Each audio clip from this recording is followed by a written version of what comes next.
lá começar então. Vou fazer a transição aqui.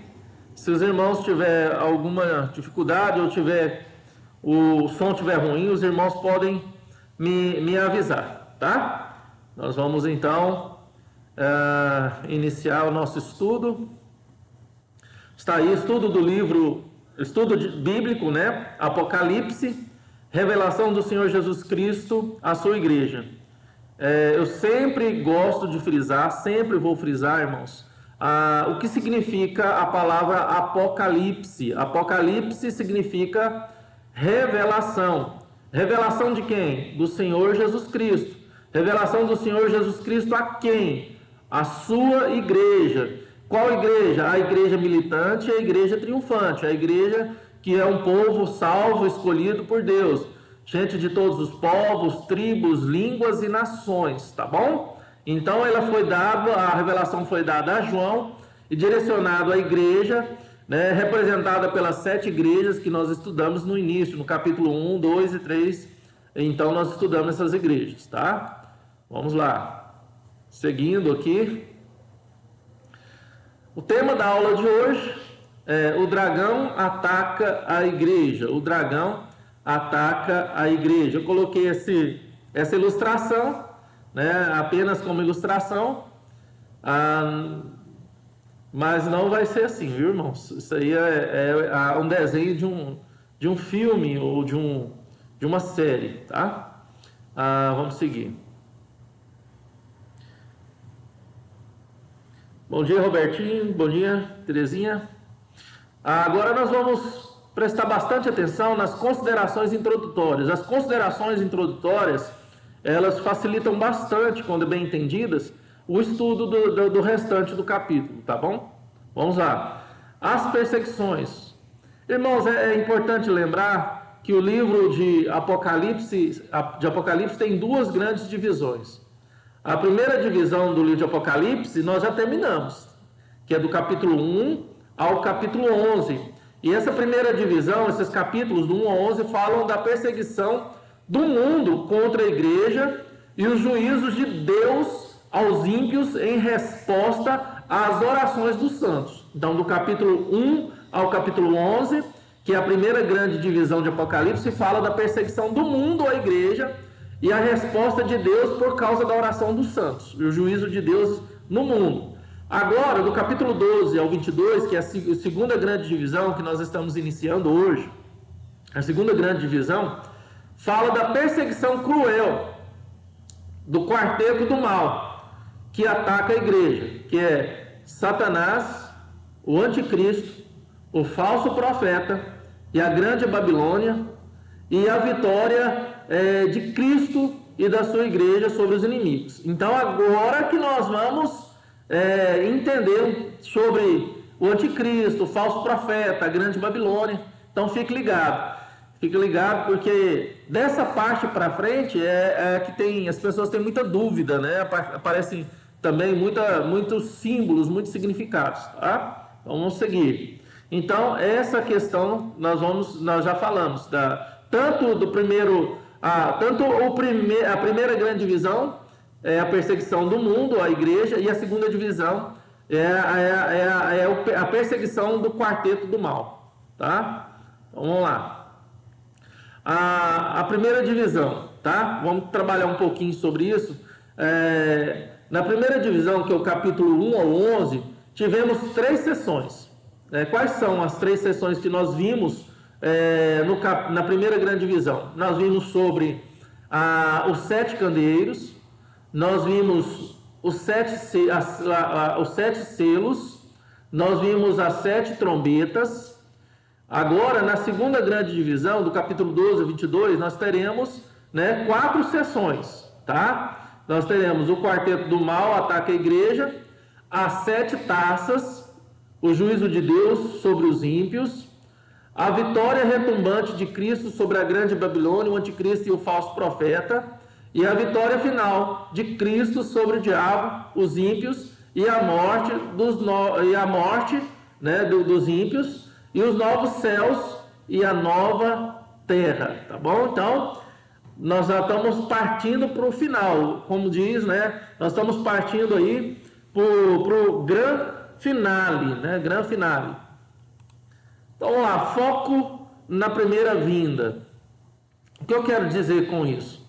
Em cada sessão, cobre-se um período, irmãos, que vai da primeira vinda à segunda vinda de Cristo. Tendo visto que a cena do juízo final, no prelúdio do 7º selo e no prelúdio das 7 trombetas, né, agora o capítulo 12, nós voltaremos ao início da história, na primeira vinda de Cristo.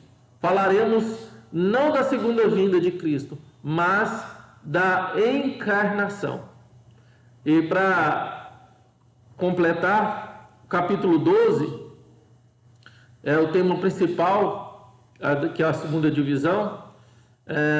O capítulo 12 revela para nós 3 cenas. Quais são as 3 cenas que o capítulo 12 revela? Primeira cena, o dragão realiza 3 lutas contra Deus e o seu Messias e contra Miguel.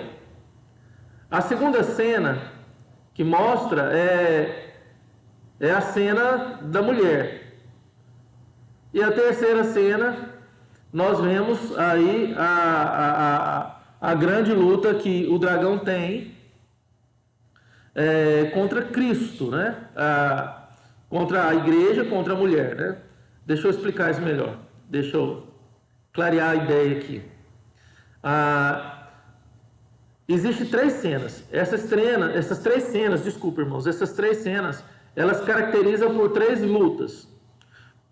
Então, essas cenas são as 3 lutas: contra Deus e o seu Messias, contra Miguel e contra a mulher. Pronto, né? E nós vamos perceber aí. E todas essas 3 lutas, nós vamos perceber uma nuance muito interessante e de fato a vitória da igreja no final, tá bom? Vamos seguir. Após as considerações introdutórias, nós vamos fazer a leitura do capítulo 12. Então você abre a sua Bíblia aí no capítulo 12. Abre a sua Bíblia no capítulo 12. Vamos lá, acompanhe a leitura. Eu vou ler aqui pela tela de vocês. Eu estou passando o mouse, não sei se vocês estão enxergando. Então vamos lá. Viu-se grande sinal no céu, a saber, uma mulher vestida do sol, com a lua debaixo dos pés, e uma coroa de 12 estrelas na cabeça, que, achando-se grávida, grita com as dores de parto, sofrendo tormentos para dar à luz. Viu-se também outro sinal no céu, e eis um dragão grande e vermelho, com 7 cabeças de 10 chifres, e nas suas cabeças 7 diademas. A sua cauda arrastava a terça parte das estrelas do céu, as quais lançou para a terra. E o dragão se deteve em frente da mulher que estava para dar à luz, a fim de lhe devorar o filho quando nascesse. Nasceu-lhe, pois, um filho varão, que há de reger todas as nações com cetro de ferro. E o seu filho foi arrebatado para Deus até o seu trono. Irmãos, preste bastante atenção naquilo que eu falei na consideração introdutória quando estiver lendo. Nós vamos focar na encarnação, porque esse capítulo está falando da encarnação de Cristo. Eu não quero atropelar o que eu vou ensinar, mas eu creio que vocês devem estar fazendo o link aí, tá bom? Capítulo 12, agora nós vamos no versículo 6, tá? Versículo 6. Vamos ler do versículo 6 ao versículo 11. A mulher, porém, fugiu para o deserto, onde lhe havia Deus preparado lugar para que nele a sustentem durante 1270 dias. Houve peleja no céu, Miguel e seus anjos pelejaram contra o dragão. Também pelejaram o dragão e seus anjos. Todavia, não prevaleceram, nem mais se achou no céu o lugar deles. E foi expulso o grande dragão, a antiga serpente, que se chama Diabo e Satanás, o sedutor de todo o mundo. Sim, foi atirado para a terra, e com ele os seus anjos. Então ouvi grande voz do céu, proclamando: agora veio a salvação, o poder, o reino do nosso Deus e a autoridade de seu Cristo, pois foi expulso o acusador de nossos irmãos, o mesmo que acusa de dia, de noite, diante do nosso Deus. Eles, pois, o venceram por causa do sangue do Cordeiro e por causa da palavra do testemunho que deram, e mesmo em face da morte, não amaram a própria vida. Vamos lá, irmãos. Verso 12 agora até o 17 para a gente terminar. Por isso, festejai, ó céus, e vós, o que neles habitais. Ai, ai, ai da terra e do mar, pois o diabo desceu até vós, cheio de grande cólera, sabendo que pouco tempo lhe resta. Quando, pois, o dragão se viu atirado para a terra, perseguiu a mulher que dera à luz o filho varão. E foram dadas à mulher as duas asas da grande águia, para que voasse até o deserto, ao seu lugar, aí onde é sustentada durante um tempo, tempos e metades de um tempo, fora da vista da serpente. Então a serpente arrojou da sua boca, atrás da mulher, água como um rio, a fim de fazer com que ela fosse arrebatada pelo rio. A terra, porém, socorreu a mulher. E a terra abriu a boca e engoliu o rio que o dragão tinha arrojado de sua boca. Irou-se o dragão contra a mulher e foi pelejar com os restantes da sua descendência, os que guardam os mandamentos de Deus e têm o testemunho de Jesus. E se pôs em pé sobre a areia do mar. Pronto, irmãos. Vamos seguir agora até o 17. Vamos seguir agora as nossas explicações, tá bom? Então vamos falar a descrição da mulher perseguida. Qual é a descrição? Primeiro, irmãos, não podemos deixar de entender, né, que essa mulher perseguida, ela é um símbolo da igreja, tá? A mulher é um símbolo da igreja. A Igreja Católica Romana entende que essa mulher é um símbolo de Maria, tá? Eu vou explicar isso, irmãos, porque não é somente a Igreja Católica Romana. Por exemplo, nós estamos estudando vários livros, como o livro do John Stott, nós estamos estudando o livro do material do Leandro Lima, tá? Mas, como e outros livros que eu já falei aqui, né? Em certo aspecto, mostra claramente o diabo tentando impedir a encarnação de Cristo, que foi frustrado porque a vontade de Deus é soberana, tá bom? Vemos claramente isso, não só os católicos, mas alguns dos materiais, tá?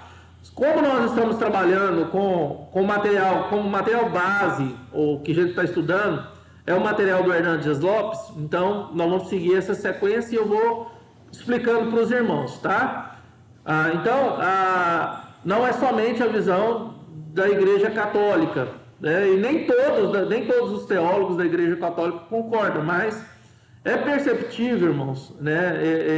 William Hendricks, no seu livro Mais Que Vencedores, ele concorda que esse relato é o relato da encarnação de Jesus, da tentativa do diabo a impedir, né, o nascimento do Senhor Jesus Cristo. Quando Maria também, mas José teve que fugir para o Egito, para o deserto, né? e ficar ali até que o perseguidor morresse e tivesse que voltar, tá bom? Se você ler com essa perspectiva também, mostra claramente, de acordo com as considerações que nós vimos, tá bom? Então, os dispensacionalistas creem que essa mulher é o símbolo da nação de Israel. Mas a interpretação mais coerente, irmãos, primeiro interpretar como igreja, tá bom? Mas em ambas as dispersões ou as dispensações, a igreja é uma só. Um só povo escolhido por Cristo, uma só vinha, uma só família, um só rebanho, um só corpo, uma só esposa, uma só noiva, que é a Nova Jerusalém, que é a Jerusalém de Deus. Irmãos, embora relata aqui, a gente pode prestar atenção que pode relatar de fato o intento de Satanás, do grande dragão, a impedir que Jesus nascesse, tentou de toda qualquer forma para que Jesus não cumprisse a sua missão. Apocalipse, ele faz uma assimilação, uma junção dessa perseguição de Cristo com a perseguição da igreja. Porque no final, se você percebeu, ele fala que ele intentou contra os santos, que foram fiéis a Deus. Foram fiéis a Deus. E os santos representam quem? A igreja, tá bom? Então, além dessa mulher ser o símbolo da igreja, essa mulher está vestida do sol, né? Ou seja, ela é gloriosa e exaltada. Então, a figura do sol, ser vestida no sol, mostra que essa mulher é gloriosa e é exaltada. A igreja, então, irmãos, ela reflete a beleza de Cristo. Nós, como igrejas, devemos refletir a beleza de Cristo. Olha que interessante essa realidade, né? E a pergunta que se fica é: será que eu, como igreja, eu tenho refletido a beleza de Cristo? Irmãos, é uma realidade chocante, porque nós devemos refletir a beleza de Cristo. A igreja reflete a beleza de Cristo. Então, essa igreja, ela reverbera o brilho da glória de Deus. Assim como o ouro cobria as tábuas de acácia no tabernáculo, a glória de Deus agora cobre a igreja. A beleza de Deus está estampada na igreja. A glória de Deus refulge através da igreja. Refulge através da igreja. Tá bom? Olha a nossa grande responsabilidade. Olha para a nossa grande responsabilidade diante do mundo. Mas além dessa mulher ser exaltada, essa mulher também tem debaixo dos pés a lua, ou seja, ela exerce domínio. Além de ser exaltada, além de significar, mostrar para representar a igreja, apontar para a igreja, ela exerce domínio. O cabeça da igreja é aquele que tem todo o poder e toda a autoridade no céu e na terra. A igreja está em Cristo.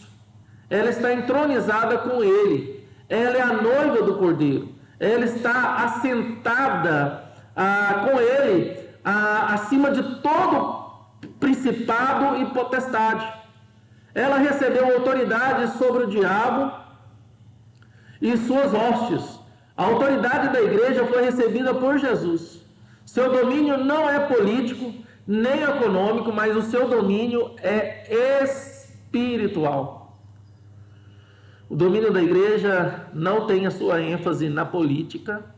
O domínio da igreja não tem a sua ênfase na economia. Preste bastante atenção nisso, irmãos. Porque muitos pastores e muitas igrejas acham que o domínio da igreja é através da política. Ou acham que o domínio da igreja é através de fatores econômicos. Não. O domínio da igreja é espiritual. Tá bom, irmãos? Vamos lá, seguindo. Essa mulher também tem em sua cabeça uma coroa de 12 estrelas. Ou seja, ela é vitoriosa. A igreja, ela é vencedora, irmãos. A igreja está com Cristo. A vitória de Cristo é a sua vitória, é a vitória da igreja. A exaltação de Cristo é a exaltação da igreja. A igreja é mais do que vencedora, como está lá em Romanos 8, 31 a 39. Romanos 8, abre sua Bíblia, Romanos 8, 31 a 39. Vamos lá. Romanos 8, 31 a 39. Que diremos, pois, à vista dessas coisas? Se Deus é por nós, quem será contra nós? Aquele que não poupou o seu próprio filho, antes por todos nós o entregou, porventura não dará graciosamente com ele todas as coisas? Quem tentará acusação contra os eleitos de Deus?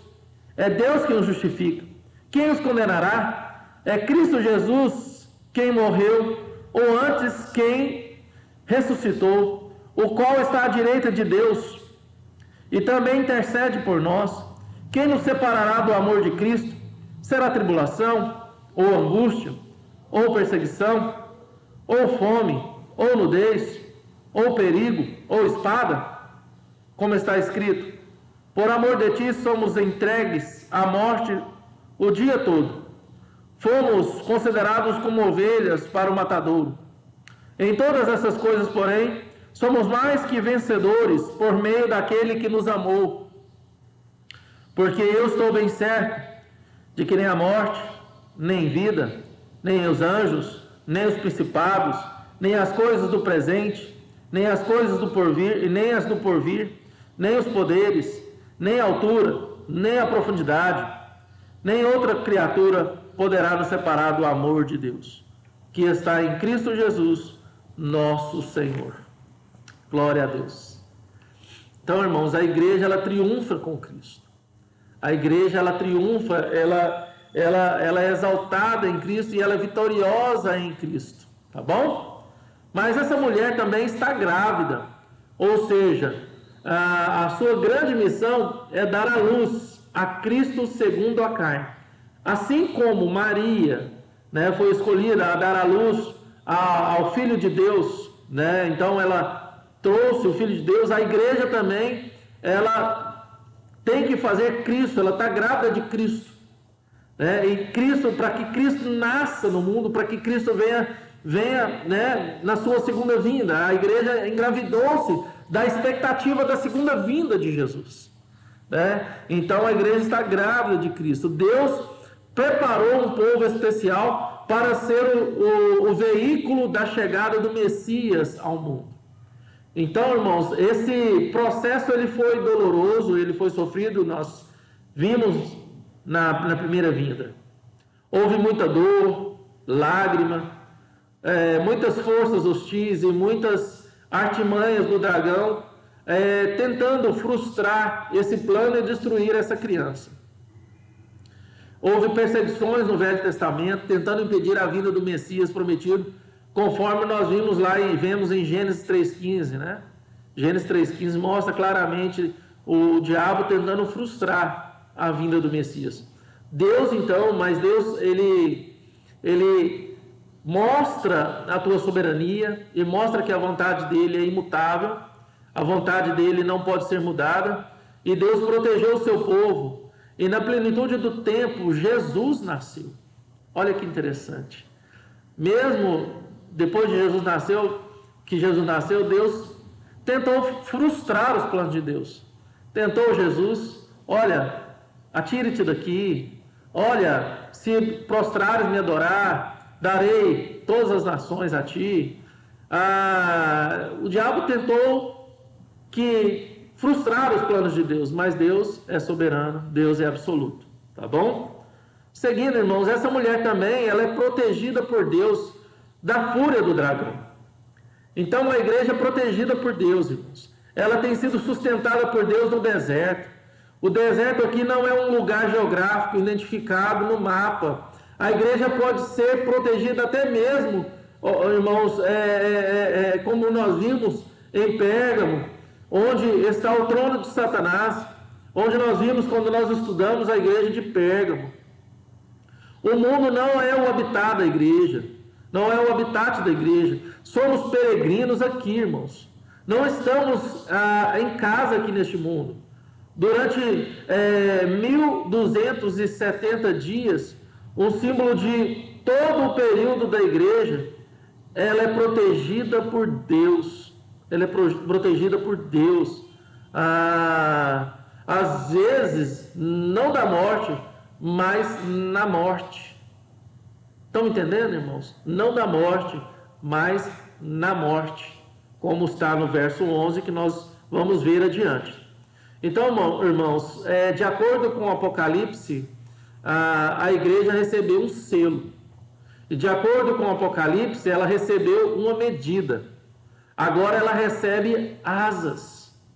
Todos esses símbolos, irmãos, evidenciam que Deus protege o seu povo do poder do mal. Deus está sempre dando à igreja aquilo que ela precisa para proteger-se do mal. A igreja está sendo cuidada por Deus. A igreja está sendo protegida por Deus. A igreja está amparando a Deus. Deus está cuidando da sua igreja. Tá bom, irmãos? Não esqueçam isso. Não esqueçam isso. Nós estamos sendo cuidados, zelados por Deus. Tá bom? Mas vamos lá. O segundo tópico do estudo é a descrição do filho da mulher perseguido. Então nós vimos a descrição da mulher e o que significa a mulher e aquilo que envolve a mulher. Então nós já vimos tudo aquilo que significa mulher e o que envolve a mulher.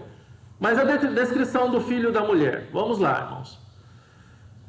O filho da mulher é o Messias vencedor. O filho da mulher é o Messias. Se a mulher aponta para a igreja, né, e se a história remete àquilo que aconteceu com Maria e com José e com a primeira vinda de Jesus, agora a descrição do filho da mulher aponta para o Messias vencedor, tá bom? A descrição do filho não é uma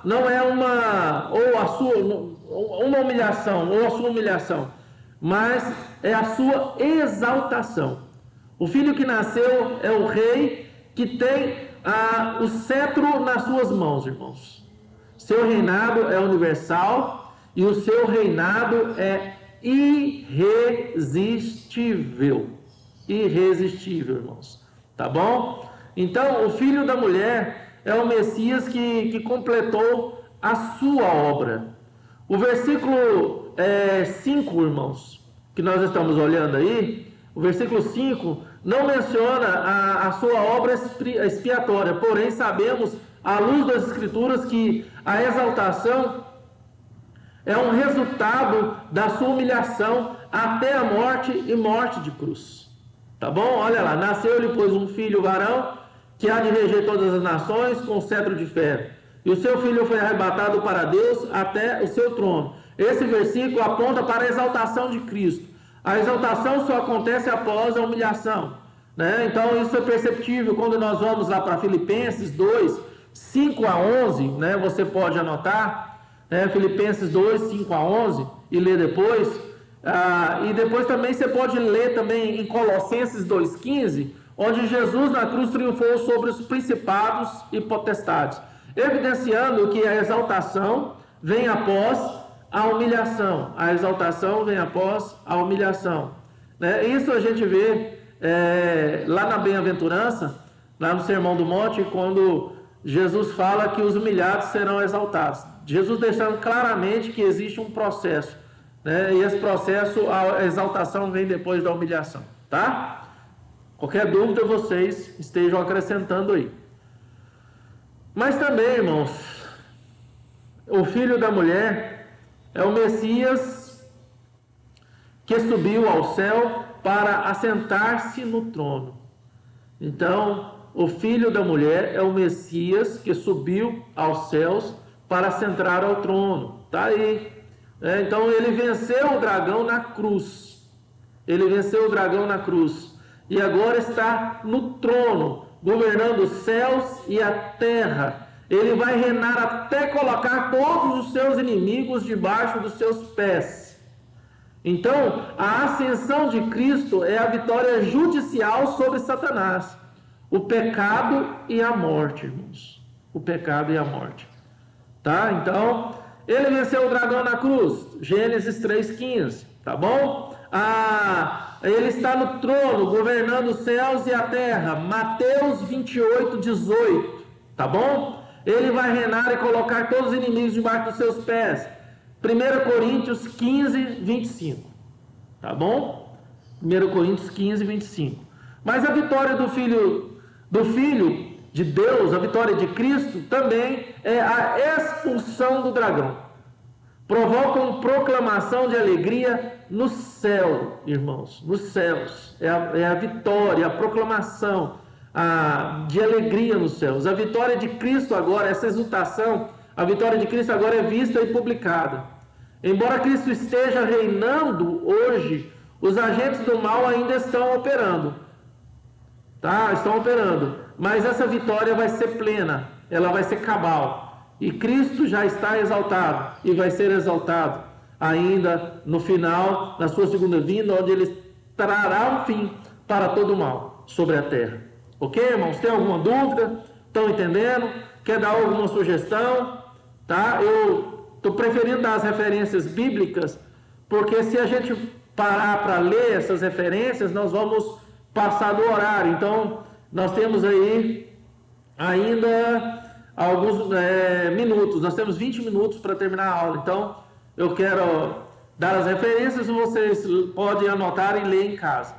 Tá bom? Vamos chegar. Aqui.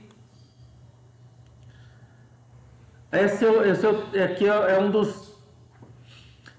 É um dos tópicos, né, que nós mais vamos trabalhar, tá bom? Então nós vamos ficar um pouco mais nesse tópico. A descrição do dragão, que vai do verso 3 ao 16, tá bom? Então vamos lá, irmãos. Estou acompanhando que os irmãos estão escrevendo, mas de olho aqui no nosso estudo. Então, o dragão, irmãos, é um ser pessoal.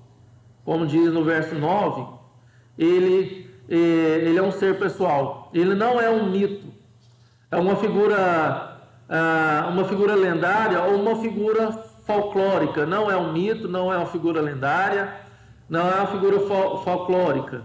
Ele não é um ser impessoal ou etéreo.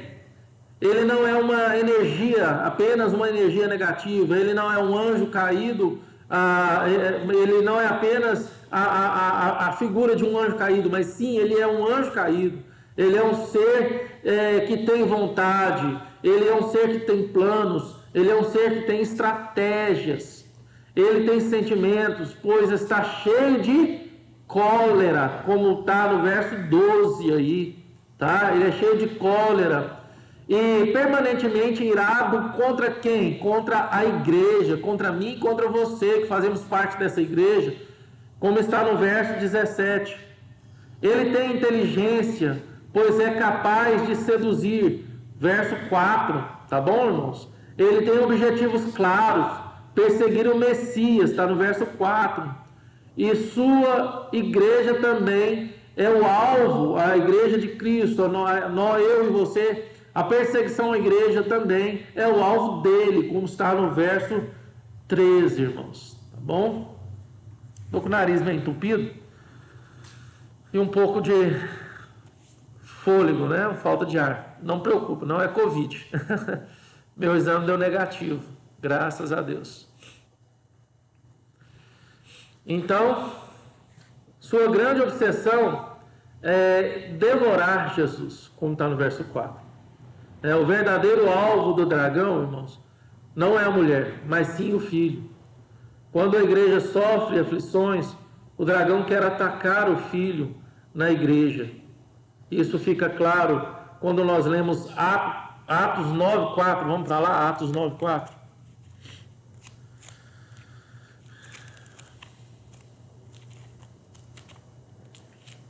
Atos 9.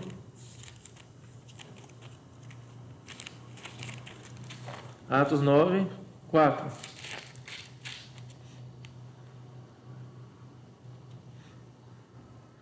E caindo por terra, ouviu uma voz que lhe dizia: Saulo, Saulo, por que me persegues? Então, esse texto de Saulo mostra, assim, de fato, a grande obsessão do dragão. Deixa eu tirar essa blusa, irmãos. Calor demais. A gente sai cedo, tá frio, depois vai esquentando.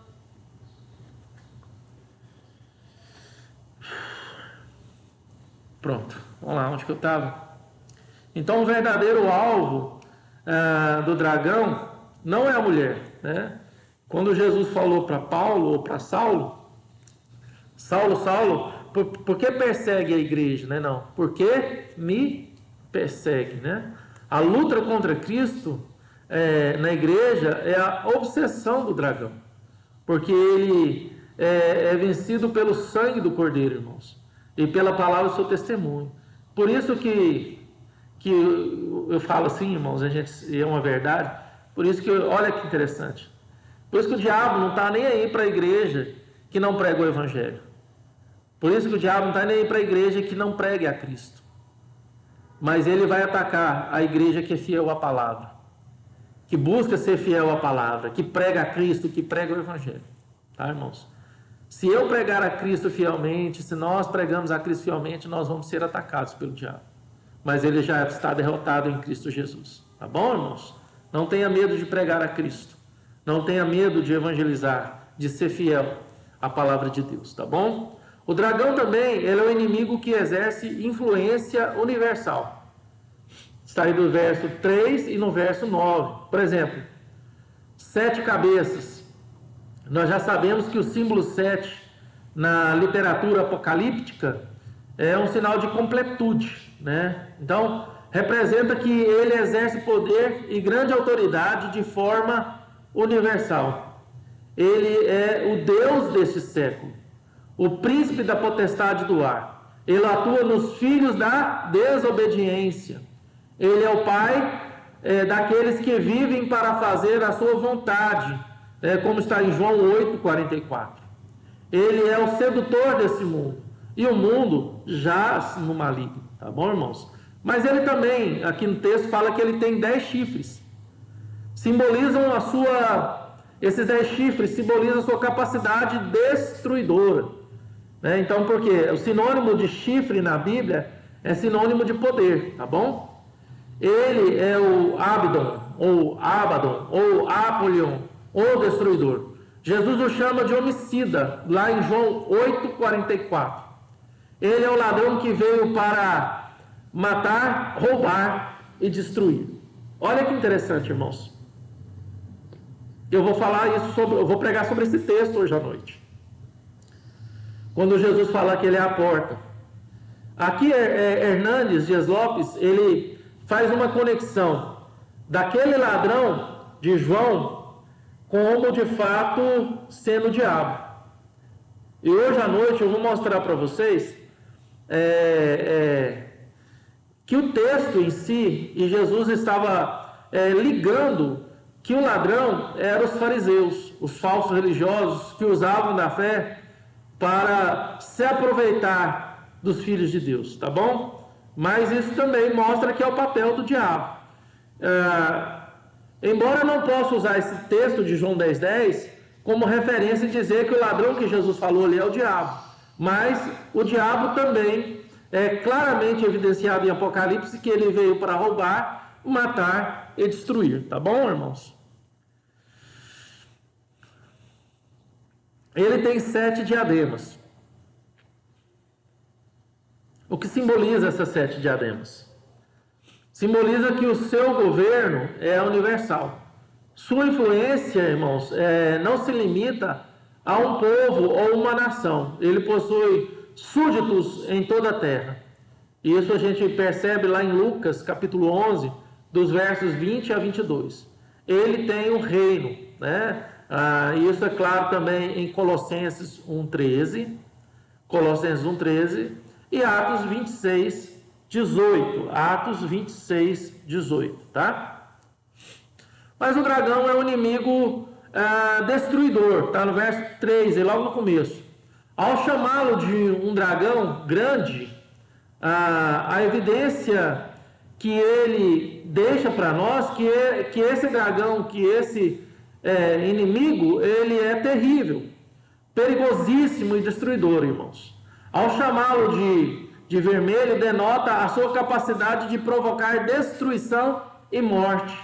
Essa destruição revela que o dragão é assassino, sanguinário e cruel, tá bom?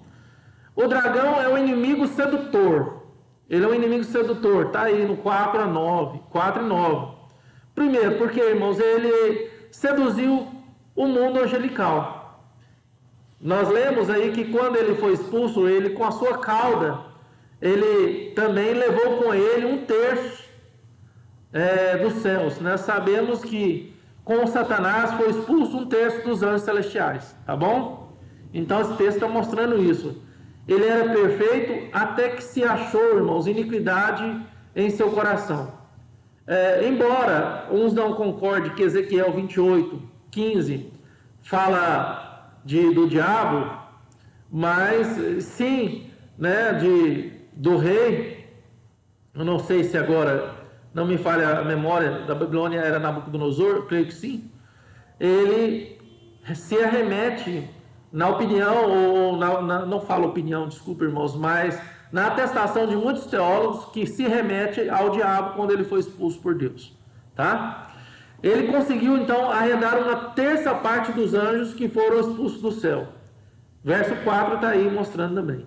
Esses anjos, em vez de espírito ministradores de Deus, tornaram-se vassalos do diabo, tá bom? Vassalos do diabo. Mas também, irmãos, esse dragão, ele além de seduzir o mundo angelical, ele tem seduzido o mundo, esse mundo físico. Ele foi o protagonista da queda de Adão e Eva no Éden.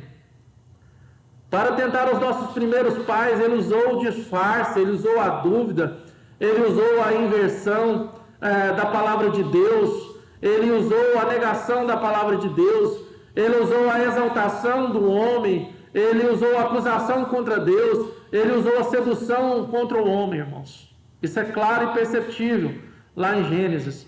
E ele ainda usa essas armas até hoje para seduzir as pessoas no mundo. Ele usa a dúvida, ele usa a inversão de valores, ele usa a negação da palavra, ele usa a dúvida na palavra, ele usa o ego, a vaidade, ele usa a acusação contra Deus. Ele tenta seduzir os homens, a humanidade, de tudo quanto é forma, irmãos. Tá bom? Mas esse dragão também, irmãos, ele é um inimigo acusador. O dragão, ele é mentiroso e acusador. Ele acusou Jó, lá em Jó, capítulo 1, 9 a 10. Ele acusou que Jó, ele só amava a Deus, porque Jó tinha tudo. Lembra dessa história? Ele acusa os nossos irmãos, como está no verso 10 aqui do Apocalipse. Sua acusação ela é interrompida, irmãos. Como está no verso 10, parte B. Ela não essa acusação, ela não pode ser interrompida. Ela é ininterrupta. Palavra eu vou ter que treinar alguns trava-línguas para destravar minha língua agora. Ela não descansa, irmãos. Não dorme, nem tira férias. Ela é perseverante. Ela tentou destruir o filho da mulher. Agora quer destruir a mulher, a igreja. Essa perseguição, ele quer fazer uma perseguição, irmãos, para que venha destruir a igreja. Ele pesquisa a nossa vida e não perde a oportunidade para nos acusar, como está em Romanos 8:34, irmãos.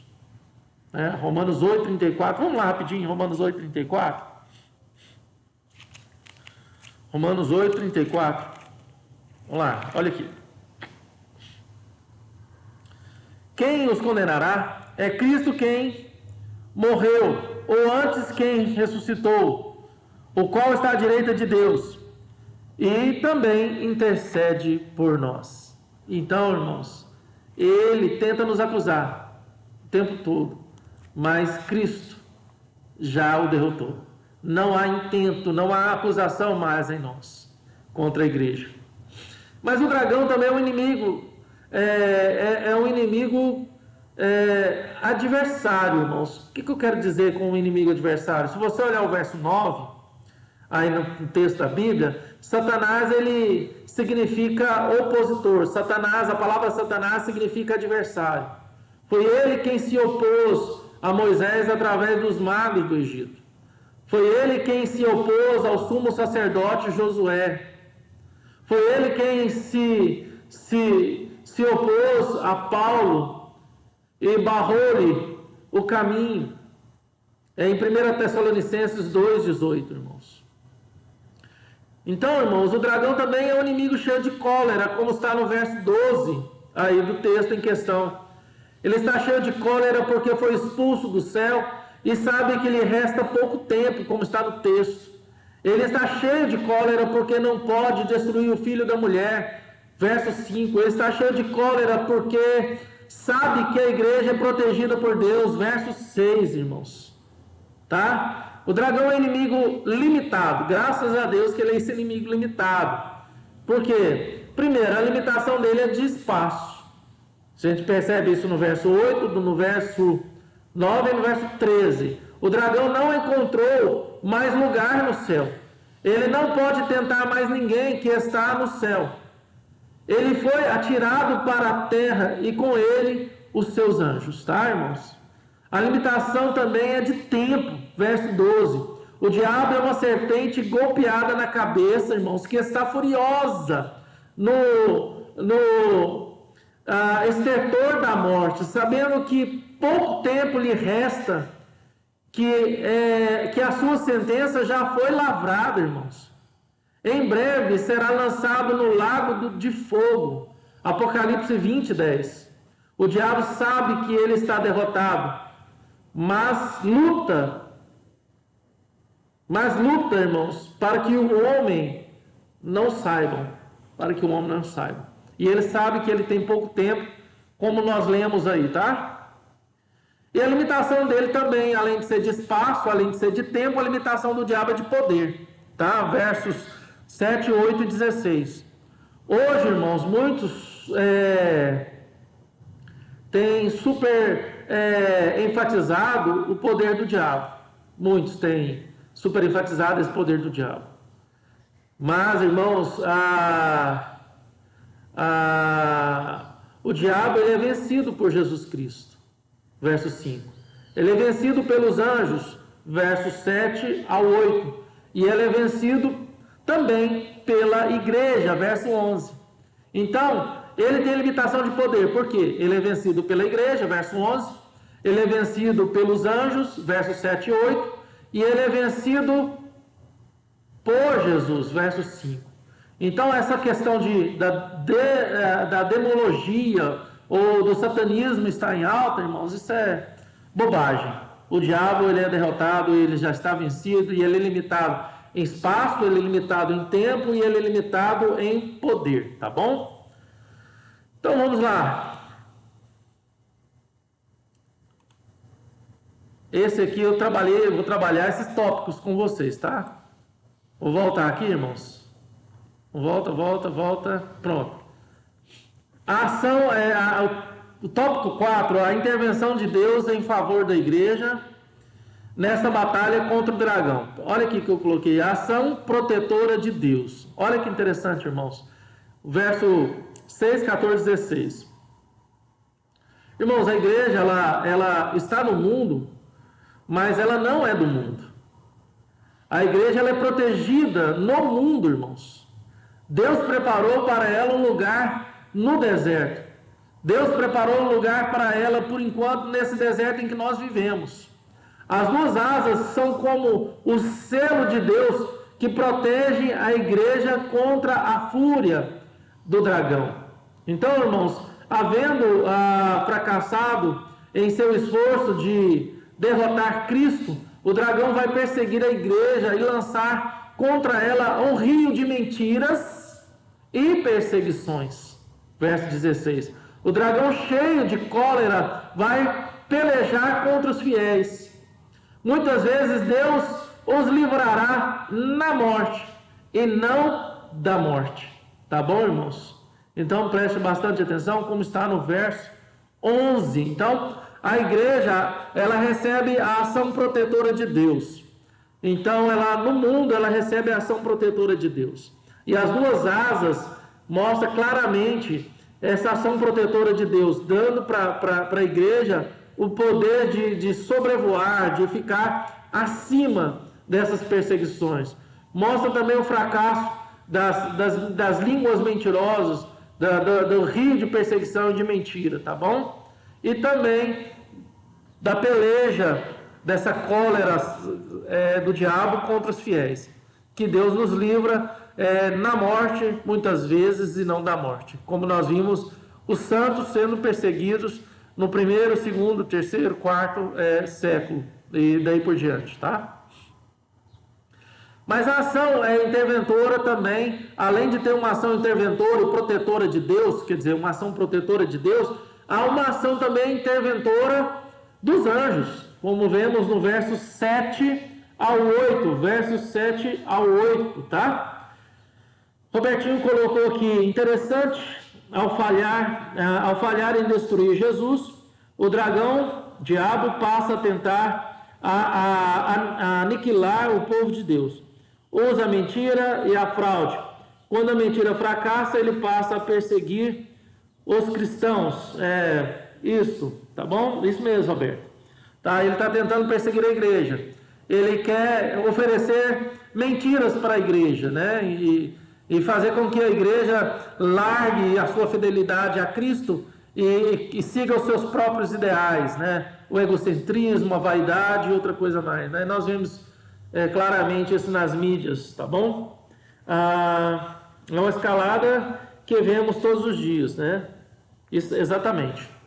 Ação interventora dos anjos, irmãos. Então, vamos lá. Ação interventora dos anjos. A Bíblia diz que os anjos são valorosos em poder, irmãos, e executam as ordens de Deus. Se você for lá em Salmo 103, verso 20, você vai ver claramente isso. Salmo 103, verso 20. Então, o arcanjo Miguel e seus anjos lutaram contra o dragão e seus anjos. Verso 7. Nessa peleja no reino espiritual, irmãos, o dragão e seus anjos foram derrotados. Verso 8, tá bom? Então, o dragão e seus anjos não foram apenas derrotados, mas também eles foram expulsos do céu. Ou seja, ele perdeu o posto de acusador dos nossos irmãos. E por causa da obra de Cristo na cruz, as acusações do dragão não têm nenhuma mais base legal. Através da morte de Jesus Cristo, as acusações não têm mais base legal. Como está lá em Romanos 8:33 que nós lemos, tá bom, irmãos? Então essa luta no céu requer ser justaposta com uma segunda luta aqui na terra, irmãos. Em Apocalipse 19 mostra isso claramente. Ambas as lutas elas terminam com a precipitação de Satanás. A primeira expulso dos céus e a segunda jogado no lago que arde como fogo e enxofre. Então, irmãos, no presente texto é Satanás que cai do céu para a terra. Lá ele cai da terra para o abismo, no capítulo 20, verso 3. É isso que eu acabei de falar para os irmãos. Então, em ambos os casos, o juízo de Deus, irmãos, ele é executado por meio de um anjo. De um anjo. Ainda hoje, os anjos são ministros de Deus, que trabalham em nosso favor, como está lá em Hebreus 1:14. Hebreus 1:14. Tá bom? Mas também, irmãos, há uma ação intercessora de Cristo. Há uma ação intercessora de Cristo. Cristo ascendeu os céus, ascendeu ao céu, irmãos, e assentou no trono. Ele está à direita de Deus Todo-Poderoso. Somos informados que Ele está no céu, intercedendo por nós, como está em Hebreus 7:25. Sua intercessão, irmão, é plenamente eficaz, como está em Romanos 8:34. Quem tentará acusação contra os eleitos de Deus? É Cristo que os justifica, tá bom? Nenhuma acusação pode prosperar contra os eleitos de Deus. por quem Cristo morreu, irmãos. Por quem Cristo morreu. Tá bom? Vamos seguir. A quinta e último tópico para a gente terminar. As armas da vitória da igreja sobre o dragão. Então, irmãos, a igreja vence o dragão por causa do sangue do cordeiro. Tá? A igreja não vence o dragão porque ela fez política. A igreja não vence o dragão porque ela é forte economicamente. Não, a igreja vence o dragão porque ela é fiel a Cristo. Fiel a Cristo. A igreja vence o dragão por causa do sangue do cordeiro. Tá? A morte de Cristo é a nossa vitória. O sangue de Cristo é a nossa arma mais poderosa, irmãos. Seu sacrifício na cruz desfez toda a possibilidade de Satanás triunfar sobre o povo de Deus, irmãos. Tá bom? Isso é claro lá em 2 Coríntios 5, 21. Por meio do que eles venceram, irmãos, nós vencemos por meio do sangue de Cristo Jesus. Nós vencemos por meio daquilo que Jesus fez. Não vencemos por meio dos nossos próprios valores. Não vencemos por meio de Miguel, o anjo. Não vencemos por meio das nossas próprias realizações. Não, irmãos, nós vencemos por causa de Cristo. Por meio do sangue do Cordeiro. O motivo da vitória sobre o dragão acusador é o sangue do Cordeiro, irmãos. Não é o conhecimento do Cordeiro, nem a crença intelectual no Cordeiro, mas o sangue do Cordeiro. Fomos lavados e remidos no sangue do Cordeiro, irmãos. Essa é a grande questão. Então, irmãos, a igreja vence o dragão também por causa da palavra do testemunho, versículo 11. Tá? Verso 17, desculpa, irmãos. Então a igreja vence o dragão quando testemunha de Cristo, mesmo em face das perseguições e da morte.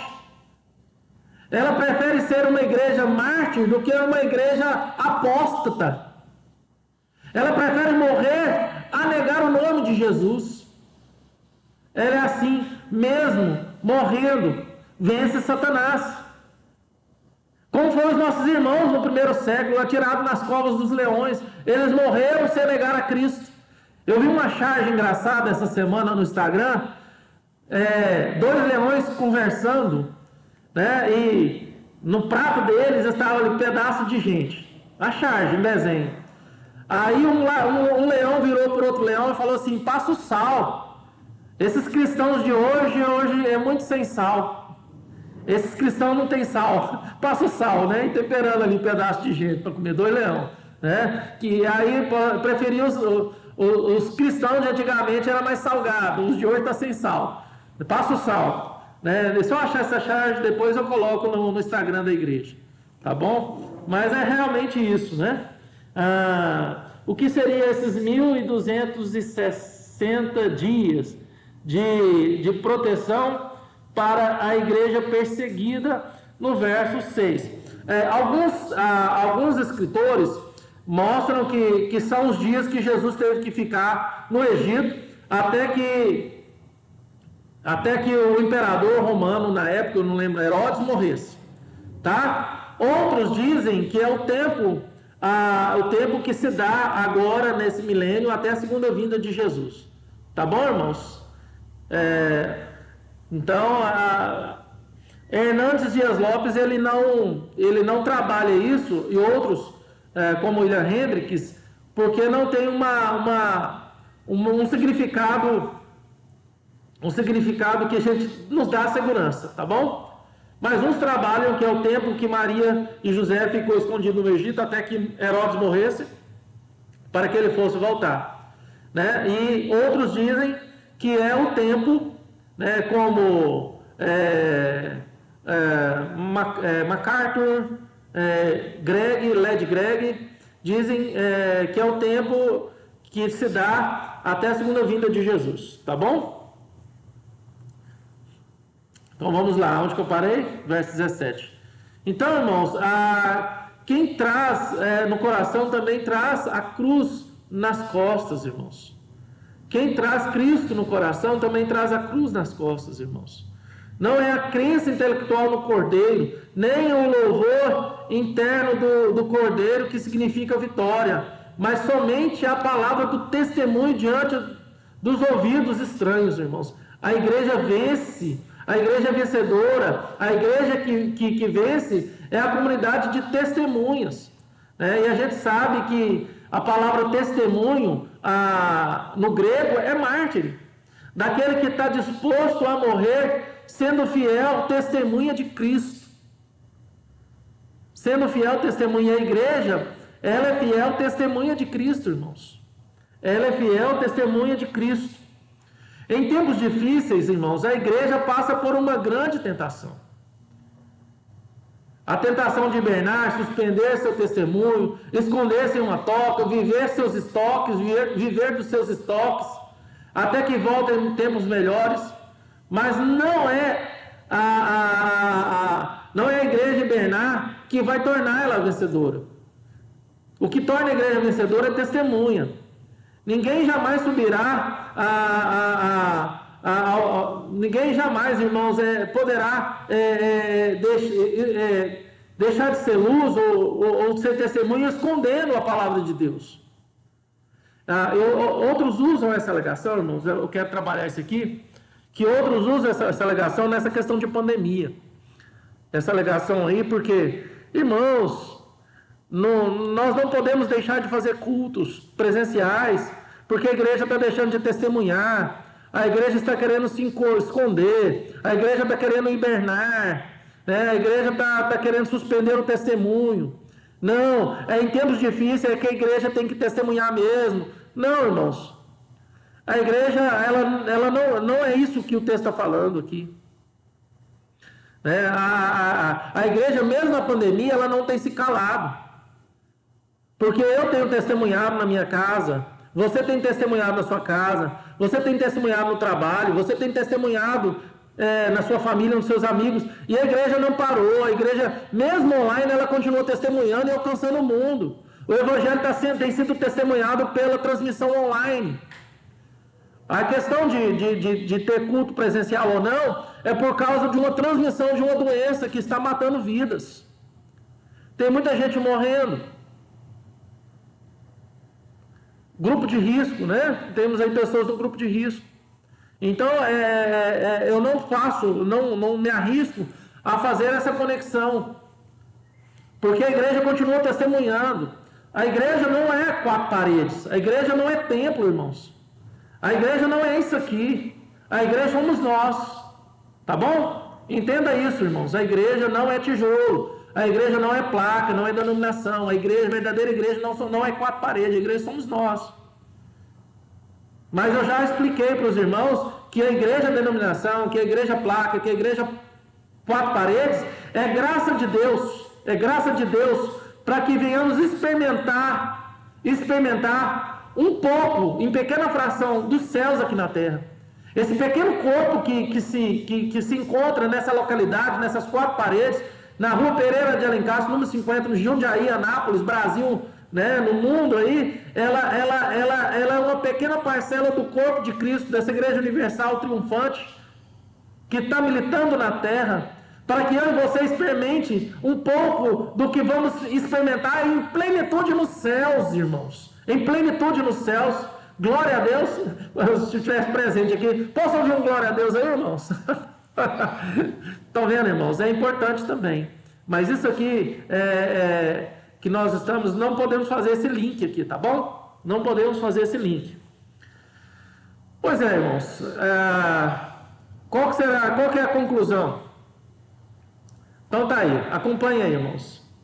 Embora o dragão seja grande, vermelho, sedutor, temido, ele está derrotado.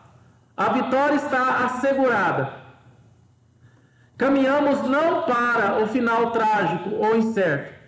Caminhamos para a consumação gloriosa de Cristo e a sua noiva.